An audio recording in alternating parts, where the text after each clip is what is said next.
I feel that actually I should apologize because in the midst of this excitement over our growing capitalization of arts and culture for our economic growth, I would ask some questions actually, and my presentation will be a little bit somber compared to the previous presentation, which are very full with excitement. And I put the title of my presentation is very simple: Creative City, because I don't know what to write next after it. Can I have the remote control, please? Thank you. But basically, I would like to ask or to see alternative perspectives, because I did not come from creative sector. I am an architect, but doing more urban studies, not necessarily planning any city, but just studying cities. So, of course, most of us see creative city defined as a city where creative economy thrives, producing creative sector or creative process. But my perspective is that I see creative city as a smart city that is able to continuously adapt and respond to emerging challenges, including transition to ecological age. So immediately I feel very strange that many cities, including Jakarta, that have so much pool of creative peoples cannot solve its own problems in terms of floods, or garbage collection, etc., etc. At the same time, you also see other cities that have become very creative in solving their problems without being called creative cities. I think Kun Kawin mentioned about the Singapore that started early in terms of creative activities with their setting up of the National Arts Council in 1993.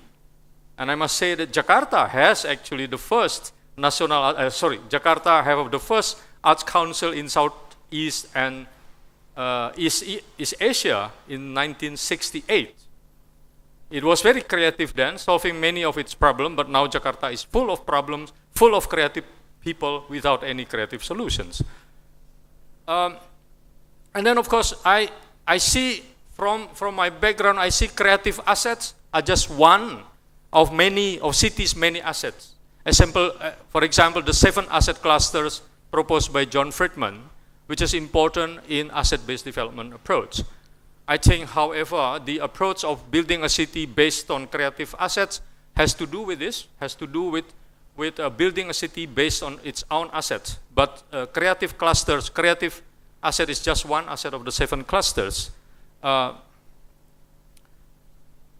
course, and then my bias is this. I think this is what caused me to become a little bit somber, because I think one of our emerging problems is ecological sustainability, not only in terms of climate change, but also in terms of limited resource versus current modes of consumption and production. And I see, therefore, the most important use of creativity should be for that. How we change the pattern of production and consumption towards minimum renewable materials and energy. In other words, decoupling growth from resource use and environmental impact. I think some of the presentation have shown how growth based on creative sector is actually decoupling growth from resource use and sometimes also from environmental impact.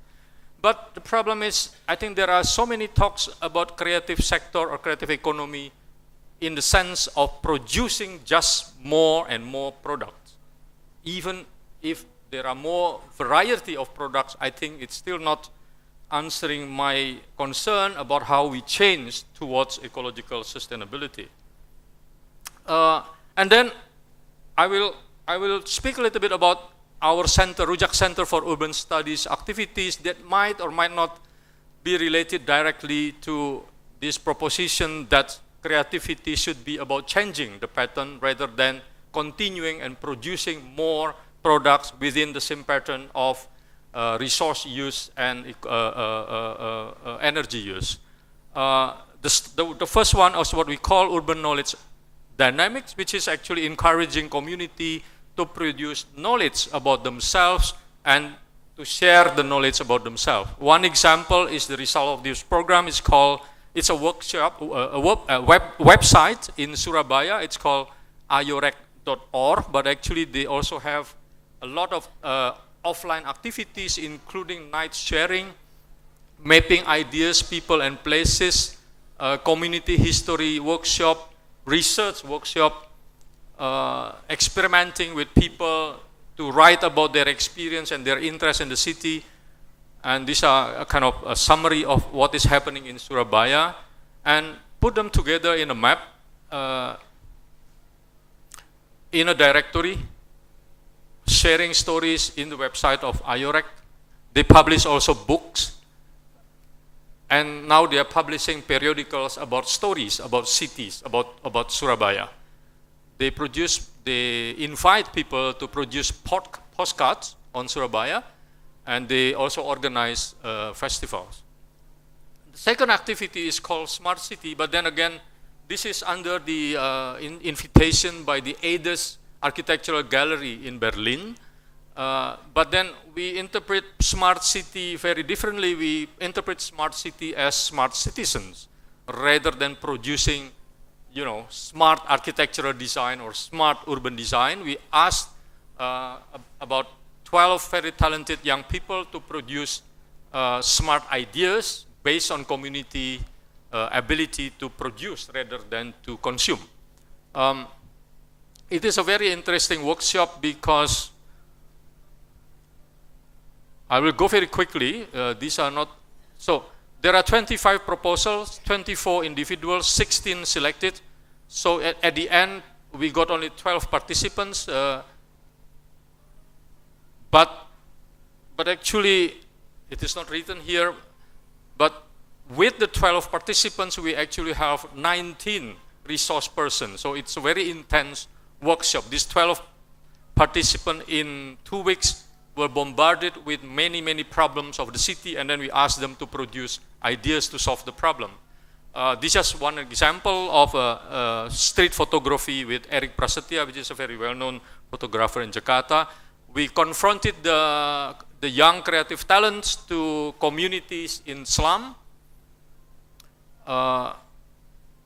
We confronted them also with this a former priest activist that helped people in the riverbank that are about to be evicted.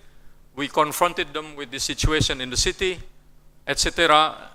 And then also with one of the initiatives that it's a carpooling initiative, the Nebengers. So we confronted them also with already existing ideas on how to do, how to get involved as citizens rather than as consumers. Also community leaders like this one.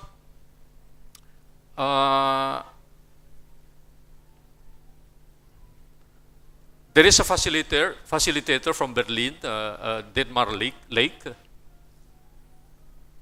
So the ideas behind this, of course, some ideas which is now known as the collaborative consumption, as a change of the way we consume by sharing as much as possible, basically to change citizens from merely on the demand to be on the supply side. Perhaps you have heard about default option and nudge, where it is possible to change people's behavior by nudging them or by formulation of certain ways of default options. One idea coming out of this is called berbagi ruang, sharing space. I was actually flattered because this young talent based his idea on what I tweeted long time ago. I tweeted something like this: what if we share space more so that there would be no need to have more space in total? And then he came with this brilliant idea. His idea is to set up a website where people can tell that he or she has a kind of surplus of spaces in terms of time or in terms of square meter. For example, I stay a lot outside my house. So during daytime, actually, my house is not used, and my house is in the middle of city. So when I am not using my house, perhaps somebody want to use it, etc. So the idea is to create a website where people can post if they have spare space to share or they want to share to use space that they need. So that kind of idea, I'm not going to this is just the presentation of the idea.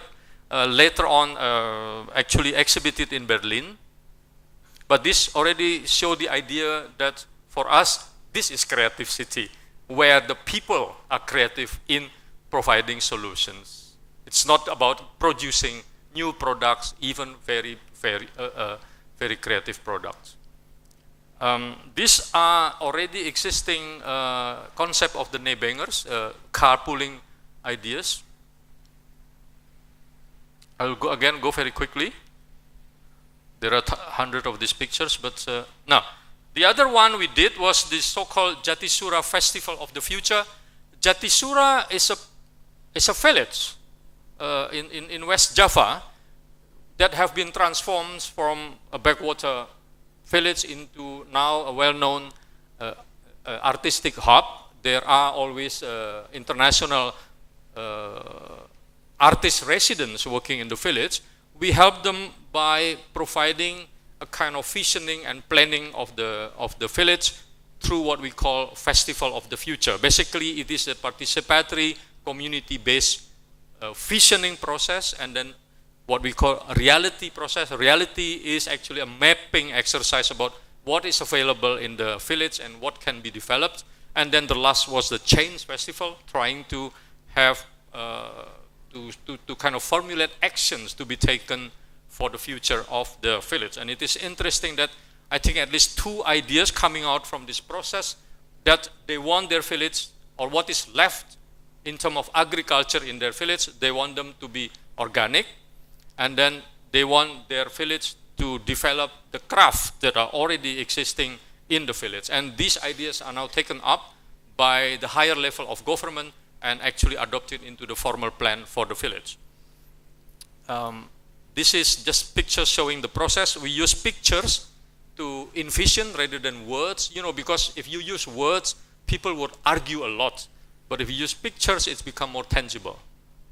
And the pictures, it produced first hundreds of pictures that we exhibited, and people come to comment, and then a committee was set up to formulate only one picture. This is our latest thing. We have now completed a facility that we call Bumi Pemuda Rahayu. You can see them in the Facebook, where we experiment with low entropy art. Low entropy art meaning art which use very little energy, basically. So we would encourage our resident artists to work without electricity. So performance without lighting, performance without sound system. And when we organize workshops, also there is no this. Yeah? And then we would ask artists to record the meetings with comic strips rather than in words. We have organized some residency programs for young artists to have two specific assignments: to work with the surrounding communities and to work with the ecological issues. Hence, to try to produce ideas and practices on how to be to have ecological living. This is the context of the place where we have this protected forest, and this is the facility that we have. We try also to be less energy in the usage. We use the whole, this bamboo hall is 7 by 23 meters made wholly of bamboo. We have a workshop, and then we have an open theater where the trees that have been there before was left to remain because they have better right than we do because they were there first. And that picture actually shows, I think that one is the curator of Yokohama Festival. And these are some products made by the Paper Moon Puppet Theater when they were resident here working with the children of the surrounding communities. They also produce puppets with woven bamboos and woven rattan without any metal. So all are being woven and tied together. We do craft like that with some Japanese designers.